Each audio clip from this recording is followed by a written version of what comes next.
There is a moment in every market when the numbers stop being abstract, when a price tag on a car window becomes legible to an ordinary person who had, until recently, placed the idea of an electric vehicle somewhere between aspiration and fantasy. In Australia, in the early months of 2026, that moment arrived not through the gradual arc of technological progress alone, but through the collision of a fuel crisis, a regulatory reckoning, and a Korean car company's careful calculation about how much it could afford to give away in order to win. The story of how Kia repositioned its EV3 and EV5 in the Australian market is, on its surface, a story about numbers.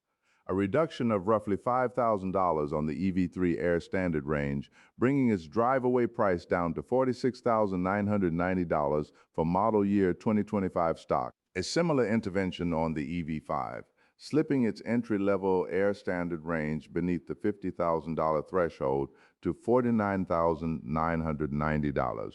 Those figures look like sales promotions, the kind of end-of-year clearance mechanics that dealerships have always used to move inventory. But beneath those numbers runs something more consequential, a set of forces that have been reshaping the economics and psychology of Australian car ownership faster than anyone inside the industry expected, and that have made a Korean manufacturer's pricing decision into a chapter in a much larger transformation. To understand what Kia actually did and why it matters, you need to stand inside the moment that preceded it. In mid-March 2026, Australia's fuel market experienced something that most economists and energy analysts had assigned to low-probability scenarios. The disruption of the Strait of Hormuz, the narrow passage through which approximately a fifth of the world's oil supply travels, sent crude prices past $100 per barrel. Analysts began warning that $150 was not theoretical. At Australian pumps, the consequences were immediate and visceral. Petrol prices, already elevated by the structural pressures of inflation and global supply tightening, surged beyond what most household budgets had been calibrated to absorb. The family that had been vaguely considering an electric vehicle for the next year or two suddenly found itself rethinking that timeline. The farmer in regional Victoria, with 11 vehicles on his property, found himself calculating kilowatt hours per year rather than liters. The business development manager in Melbourne, who had been watching Chinese electric car brands accumulate credibility, made his decision. Dealership floors across the country reported something they had rarely seen in the EV category, not just curiosity, but urgency. In February 2026, electric vehicles had reached 11.8% of total new car sales in Australia, a record monthly market share. By March, that figure had climbed to approximately 14.6%, with nearly 16,000 electric vehicles sold in that single month, almost double the same month a year earlier. The Federal Chamber of Automotive Industries noted the acceleration with cautious optimism. Its chief executive acknowledged that the previous year's figure of 8.3% EV market share, itself barely above the 7.2% recorded in 2023, had seemed like a ceiling that Australian buyers weren't quite ready to crack. The first quarter of 2026 broke through it with striking force. But the surge in demand alone does not explain Kia's move. To understand the pricing decision, you have to look at what was happening on both sides of the market simultaneously, because Kia was not operating in a vacuum. It was operating inside one of the most competitively complicated automotive environments in the developed world. Australia has become, by structural accident as much as deliberate policy, one of the most open and therefore one of the most contested car markets on Earth. Unlike the European Union or the United States, which have erected significant tariff barriers against Chinese electric vehicles, Australia applies minimal import duties on cars. This openness has allowed more than 10 Chinese automotive brands to enter the Australian market since 2020, with at least 6 of those launching in just the 2 years preceding 2026. In the 12 months ending February 2026, 4 Chinese brands placed in Australia's top 10 sellers. BYD ranked 6th.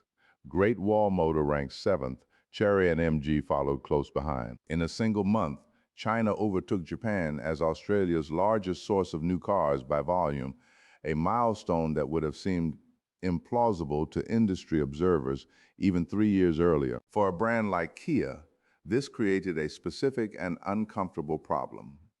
The EV3, Kia's smallest and most affordable electric SUV, was launched in Australia in March 2025 with an entry price of $47,600 before on-road costs, approximately $48,990 drive away. That pricing made it the most accessible Kia electric vehicle to date. It also placed it roughly $5,000 above the BYD Atto 3, which was available from $39,990 plus on roads in its entry specification. The Geely X5 entered the conversation at $40,990 before on roads. Zeekr had just cut $7,000 from the price of its X model, resetting it at $49,900. The EV3 was a genuinely accomplished product competing in a segment that its Chinese rivals were pricing with an aggression born of an entirely different cost structure, one shaped by the world's most advanced and vertically integrated battery supply chain, and by a domestic Chinese market so ferociously competitive that manufacturers were absorbing losses on each unit just to maintain volume and market position. For a brand like Kia, this created a specific and uncomfortable problem. The EV3, Kia's smallest and most affordable electric SUV, was launched in Australia in March 2025 with an entry price of $47,600 before on-road costs, approximately $48,990 drive away. That pricing made it the most accessible Kia electric vehicle to date. It also placed it roughly $5,000 above the BYD Atto 3, which was available from $39,990 plus on roads in its entry specification. The Geely X5 entered the conversation at $40,990 before on roads. Zeekr had just cut $7,000 from the price of its X model, resetting it at $49,900. The EV3 was a genuinely accomplished product competing in a segment that its Chinese rivals were pricing with an aggression born of an entirely different cost structure, one shaped by the world's most advanced and vertically integrated battery supply chain, and by a domestic Chinese market so ferociously competitive that manufacturers were absorbing losses on each unit just to maintain volume and market position. The question Kia faced in early 2026 was not simply how to sell more cars. It was how to articulate value in a market where value itself had become a moving target. The EV3's engineering credentials are real and meaningful. Unlike the EV5, which is manufactured in China and uses lithium iron phosphate battery chemistry, cheaper, more thermally stable, but less energy dense. The EV3 is built in South Korea on Kia's Electric Global Modular Platform, the EGMP architecture that also underpins the EV6, the EV9, and Hyundai's Ioniq 5 and Ioniq 6. Its 58.3 kilowatt-hour battery pack uses LG-supplied lithium-ion chemistry, delivering a WLTP range of 436 kilometers for the standard range variant and up to 604 kilometers for the long range. A single front-mounted motor produces 150 kilowatts and 283 newton meters of torque, moving a 1,845 kilogram car from 0 to 100 kilometers per hour in 7.5 seconds. The charging architecture operates at 400 volts rather than the 800-volt system found in the EV6 and EV9, a deliberate cost trade-off that caps DC fast charging at around 100 kilowatts, meaningful in daily use, but a limitation compared to the next tier of Kia's own electric range. Inside the cabin, the EV3 carries a panoramic triple-screen layout behind a single glass panel, combining a 12.3-inch infotainment display, a 12.3-inch instrument cluster, and a 5-inch climate control interface. Vehicle-to-load capability allows the car to supply up to 3.6 kilowatts to external devices, a feature with practical applications for tradies, campers, and anyone whose work takes them off the grid. Boot volume sits at 460 liters, which Kia describes as the largest in its class. Service costs are structured through a cap price program that covers 7 years for under $1,900. The warranty is 7 years with unlimited kilometers on most components, though the battery warranty is capped at 7 years and 150,000 kilometers, a specification that drew some criticism from reviewers who noted that rival brands offered 8 years or beyond. Inside the cabin, the EV3 carries a panoramic triple-screen layout behind a single glass panel, combining a 12.3-inch infotainment display, a 12.3-inch instrument cluster, and a 5-inch climate control interface. Vehicle-to-load capability allows the car to supply up to 3.6 kilowatts to external devices, a feature with practical applications for tradies, campers, and anyone whose work takes them off the grid. Boot volume sits at 460 liters, which Kia describes as the largest in its class. Service costs are structured through a capped price program that covers 7 years for under $1,900. The warranty is 7 years with unlimited kilometers on most components, though the battery warranty is capped at 7 years and 150,000 kilometers, a specification that drew some criticism from reviewers who noted that rival brands offered 8 years or beyond. None of these details translate directly into market share by themselves. Kia knew this. The April 2026 pricing intervention was targeted with precision. The reduction applied specifically to model year 2025 stock, creating a time-limited window purchases and deliveries required to occur before the end of April. That cleared inventory while delivering genuine value to buyers who could act quickly. The mechanism was clean and transparent, avoiding the opacity of dealer-negotiated discounts that erode consumer confidence. The EV3 Air Standard Range at $46,990 drive-away sat, for the first time, within tangible proximity of its Chinese competitors. The EV5 at $49,990 slipped beneath the psychologically significant $50,000 threshold in a segment where Tesla's Model Y, still Australia's single best-selling electric vehicle, was priced significantly higher.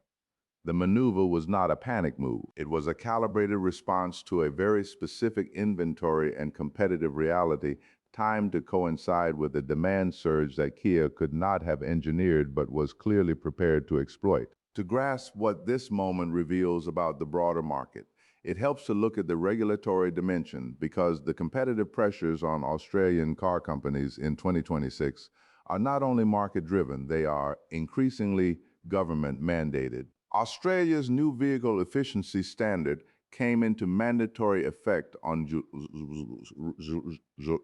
July 2025, requiring car manufacturers to meet emissions intensity targets on their total annual sales volume. Each new passenger car or light commercial vehicle sold incurs either a credit or a liability against those targets, with electric vehicles rated at 0 grams of carbon dioxide per kilometer, meaning every EV sold generates positive credits that offset the emissions. Liabilities of petrol and diesel models in a manufacturer's portfolio. Brands that fail to meet their targets face fines of $50 per gram of excess carbon dioxide across their full sales volume. In February 2026, the results of the standard's first performance period were published. Mazda, Nissan, Subaru, and Hyundai, Kia's own corporate sibling, faced potential penalties reaching into the tens of millions of dollars. Mazda alone confronted a possible liability exceeding $25 million. Kia, by contrast, had positioned itself through years of EV investment to be a net beneficiary of exactly this kind of regulatory environment. The EV3 and EV5 were not just commercial products. They were regulatory instruments generating the compliance credits that protected Kia's broader portfolio and implicitly subsidized the company's ability to absorb or pass through the cost of competitive pricing adjustments. When the Kia Australia CEO Damien Meredith told Cars Guide in April 2026 that he believed the EV sales surge might represent a structural shift in the market rather than a fuel crisis-driven spike, he was not offering public optimism for its own sake. He was describing a business model in which the cost of lower EV prices was offset by regulatory value, brand positioning, and the long-term economics of customer acquisition in a segment that was beginning to compound on itself. His specific predictions carry weight.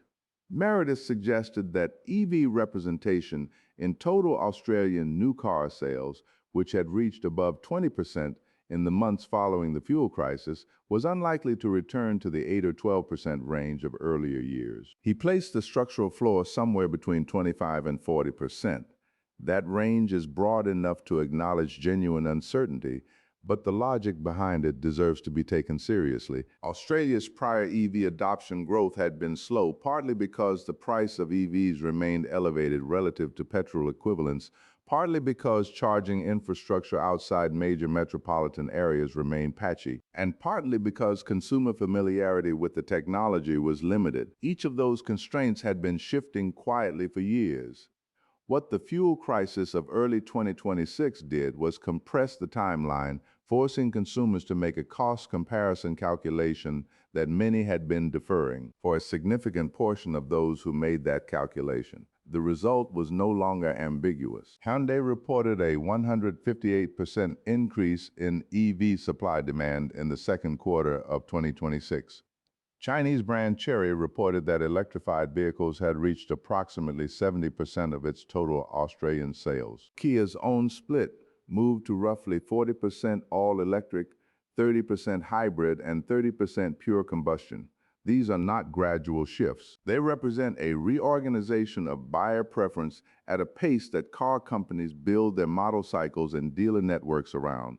And that pace creates both opportunity and pressure simultaneously. The pressure for Kia is specific and persistent.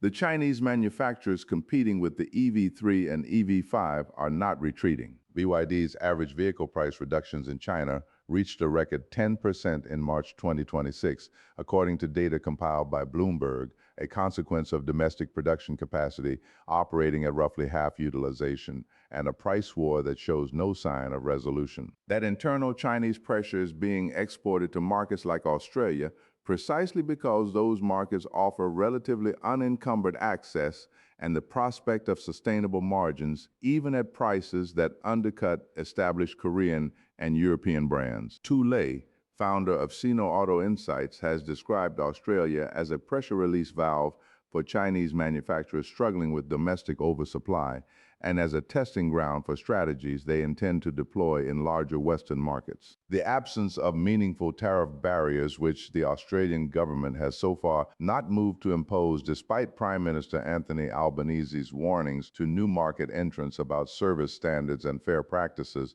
means that the competitive dynamic is structurally different from what Hyundai Kia faces in Europe or North America. In that context, Kia's April 2026 pricing adjustment was simultaneously modest and strategic. It did not attempt to match Chinese pricing outright. The structural cost differences in battery chemistry, manufacturing location, and supply chain integration make that kind of matching economically impossible without a fundamental re-engineering of the product itself. Instead, it sought to close the perceptual gap while the market was in a state of heightened sensitivity, to capture buyers who had decided to switch but were still choosing between competing value propositions. The EV3 at $46,990 drive-away on model year 2025 stock offered something its Chinese competitors in that price range could not yet fully replicate. The Kia nameplate's established service network, the EGMP platform's proven reliability record across multiple global markets, the 7-year unlimited kilometer warranty, and the residual value protection that comes with a brand that has built 20 years of dealer infrastructure in Australia and is not in the process of establishing it from scratch. Those intangibles are real, but their weight varies by buyer type.